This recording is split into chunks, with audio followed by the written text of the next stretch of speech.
Hello everyone, Priyanka's किचनमध्ये तुमचं सर्वांचं स्वागत आहे। आज आपण मस्त असे तोंडाला चव येईल ती रेसिपी म्हणजे काकडीचे थालीपीठ। चला मग कसे बनवायचे ते बघूया।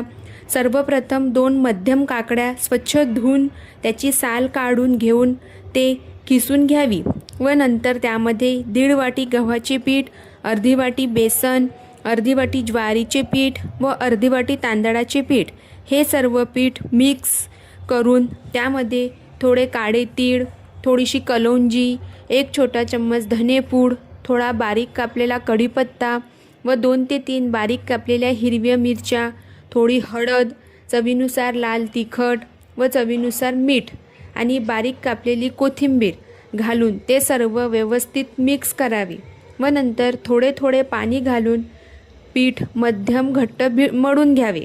नंतर कॉटनचा कापड किंवा प्लॅस्टिकचा पेपर घेऊन त्यावर थोडे पाणी लावून त्यावर थालीपीठ थापून घ्यावे।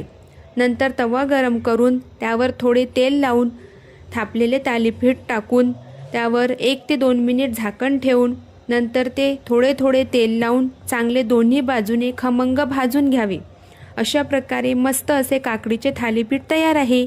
जर तुम्हाला हा व्हिडिओ आवडला असेल तर लाईक, शेअर अँड सबस्क्राईब करायला विसरू नका आणि तुम्ही केलेले थालीपीठ कसे झाले ते कमेंटमध्ये नक्की सांगा। धन्यवाद।